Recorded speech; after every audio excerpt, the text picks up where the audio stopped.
দর্শক, ডেঙ্গু পরিস্থিতির আরও খবর জানবো। সরাসরি চলে যাব নড়াইলে, সেখান থেকে যুক্ত হচ্ছেন সহকর্মী সাইফুল ইসলাম তুহিন। তুহিন,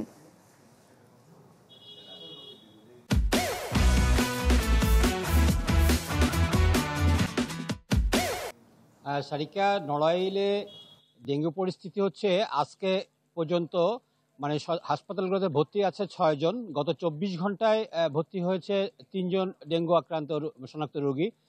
তো এই অবস্থায় নড়াইল সদর হাসপাতালে আমরা দাঁড়িয়ে আছি। গতকালও আমরা নড়াইল সদর হাসপাতালের বিভিন্ন ডেঙ্গু পরিস্থিতি নিয়ে ঘুরে বেরিয়েছি। স্বাস্থ্য বিভাগের তথ্য হচ্ছে যে গত 1 জানুয়ারি থেকে এ পর্যন্ত নড়াইলে ডেঙ্গু আক্রান্ত হয়ে চিকিৎসা নিয়েছেন 172 জন। এর মধ্যে সদরে 44 জন, লোহাগড়াতে 62 জন এবং কালিয়াতে 68 জন। তো এই অবস্থাতে ডেঙ্গুর পরিস্থিতি কিছুটা হলেও স্বাভাবিক রয়েছে নড়াইলের বিভিন্ন জায়গাতে, যেটা আমরা জানতে পেরেছি। সদর হাসপাতালে একজন ডেঙ্গু রোগী ছিলেন, তার সাথে কথা হয়েছে। যদিও সদর হাসপাতালে ডেঙ্গু বিষয়ে যে সচেতনতা বা ডেঙ্গু বিষয়ে যে সতর্কতা সেটা নাই। এখানে কোনো আলাদা কোনো ওয়ার্ড নেই, ডেঙ্গু ওয়ার্ড নেই, এবং যে আলাদা বেডের ব্যবস্থাও করা নেই। একজন মাত্র রোগী, তাকে পর্যাপ্ত স্যালাইনও যেটা দেওয়ার কথা সেটা দেওয়া হচ্ছে না। এই ধরনের অভিযোগের ভিত্তিতে চলছে।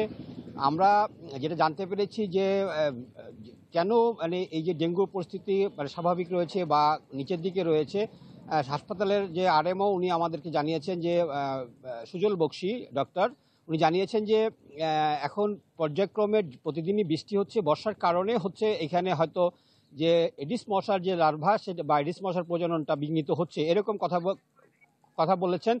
এছাড়া মোটামুটি ডেঙ্গু পরিস্থিতি স্বাভাবিক অবস্থায় আছে। এই ছিল নড়াইলের ডেঙ্গুর সর্বশেষ অবস্থা। সারিকা, তুহিন, ধন্যবাদ আপনাকে।